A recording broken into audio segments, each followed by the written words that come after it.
And so what does the scripture say about this question? Can I or you or any one of us be affected by the actions of our parents?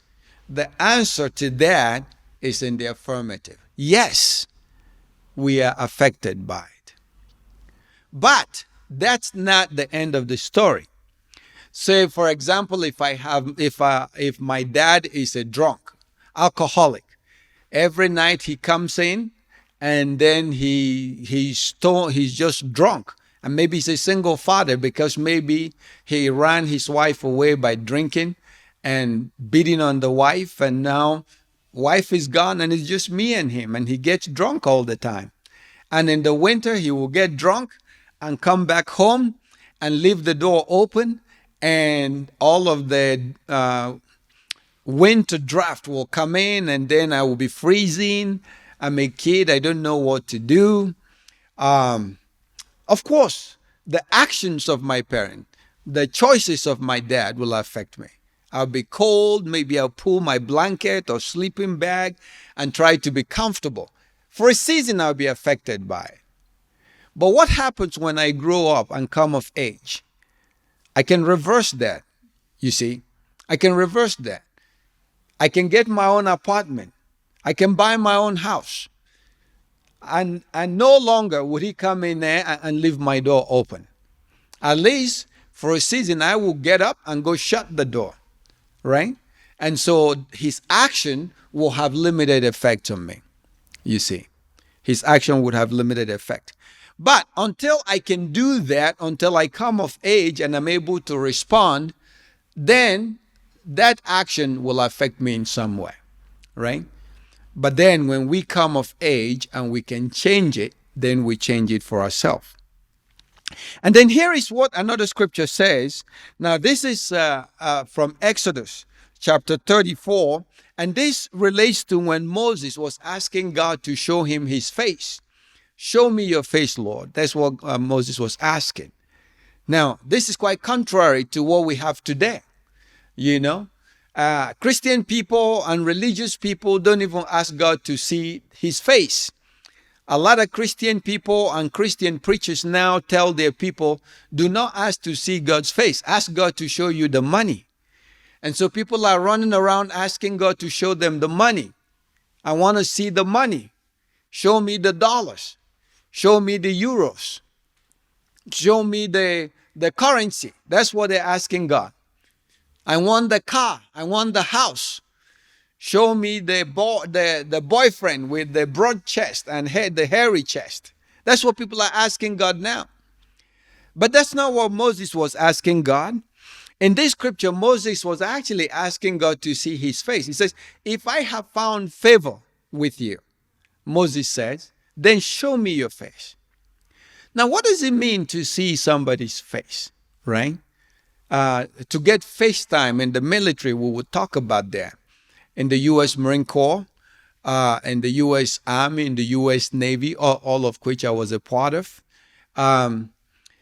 we go see the commander's face. It's almost like the commander is basically the dictator, the king of the command.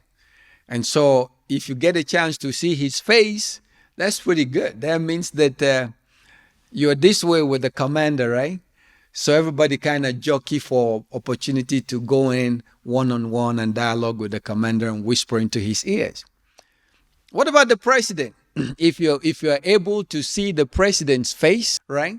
So maybe you may not even be one of the primary staff people that work for him. You may not be the chief of staff, but maybe you are friends with the president and you have access to his office and you can see his face, right? Can you imagine what kind of power that is? You can just go through everybody straight to the president and you can tell him whatever you want to tell him. That's pretty powerful.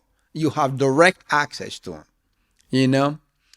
A few years ago when I worked in U.S. Africa Command and we would have a chance to come back to the continent, to Africa, and do some work, one of the guys we worked with in Ghana, I remember driving with this guy from his office to a restaurant. We're going to have some lunch. And between that office which probably took only about 15 minutes. The president called him like 6 times or 7 times. That's a lot of call. I asked him, who's calling you? He says, well, that's the president. I'm like, I don't know. He says, you want to hear? Right? And so he puts a speakerphone. Sure enough, it was the president calling him. Right? So if you have that access and you can see the president's face, that's a lot of power. Right? So Moses understands this. He wants to be connected with God at that level. Right? And if you catch the face of God, that means favor, that means access, that means everything, right? But Moses wasn't interested in the things of this world. He wasn't asking God for a car. He wasn't asking God for a Jeep or a Land Rover or you know, a voluptuous girlfriend or something like this. He wasn't asking God for a house or $1 million like our prosperity preaching pastors, right? He was asking God to see his face. And God says, Moses, nobody can see my face really. And so what are you asking? To see the faceless face of God. And so God says to him, listen, I'll do something for you, Moses. All right? And so he hides Moses behind the rock and he goes past Moses and he declares something here. And this is what the scripture says. And then the Lord came down in the cloud and stood there with him and proclaimed his name. The Lord. And the Lord passed in front of Moses, proclaiming, the Lord, the compassionate and the gracious God, who is slow to anger and abounding in love and faithfulness, maintaining love to thousands and forgiving wickedness, rebellion, and sin. Yet he does not leave the guilty unpunished. And then he punishes the children and their children for the sins of the parents to the third and fourth generation. So what is the scripture saying here? He says it's a God that is compassionate. It's a God that is loving. It's a God that is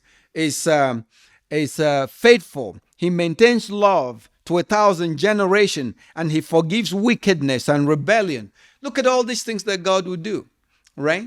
God forgives and he loves and he cares and he's faithful. And he does all of these things.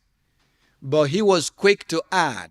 He says, but I'm also a God who dispenses justice. He says, I don't let the guilty go free. I don't let the guilty go free. I hold the guilty accountable. I hold their feet to the fire.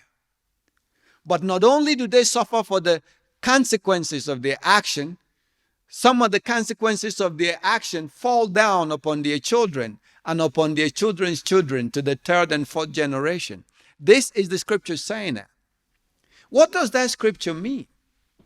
Is God physically going to come and take your children and punish you for what you've done? I don't think so. I think that God is talking about some of the laws that he's put into place. You know, this is the law of life, right? And for every action, for every choice that you make, there is consequences for it, right? God isn't going to come get you. He's not like the LAPD who's going to come get you and they play you a song, bad boy, what you going to do when they come for you. That's not what God's talking about here. He's talking about some of the laws that is programmed into existence, into nature. Whatever you do, the consequences will be there. And that's what God is talking about here. But not just for you alone, it will happen to your children and to their children and to their children. And that's the point I made earlier on about if you came from a good family where your parents have had a track record of positive contribution to the collective interest, to the common good, of course, in time, that will affect you positively. But if your parents have been engaged in Ponzi scheme and money doubling and pickpocketing and wheeling and dealing and conniving and manipulating, of course, that will also have its effect.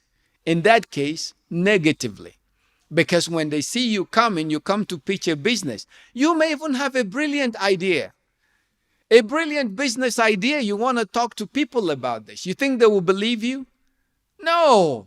They say, look what he's talking about. His father is a proponent of Ponzi scheme, right? We're not going to give our money to this guy, right? And so, even though you are a good guy, but the history that your parents have left behind and that dark shadow is now cast on you, right? And that's what the scripture is saying again, right? That the Lord, He forgives and He's righteous, He's faithful, He's compassionate, He's going to do things well, but He's also going to hold the guilty accountable. And not only will that guilty person suffer the consequences, He says that sometimes their children will suffer the same consequences to the third and fourth generation. That's a pretty scary thing. And so, for those of you who have children, you need to know that your actions and your behaviors and your attitude and whatever it is you do will affect your children. You need to know that. Whatever history or legacy you're leaving behind, it will affect your children. If you do the right thing, it will affect your children. If you do the wrong thing, it will affect your children. So be careful what you do. Be careful what you do. All right? So that's what I say about that.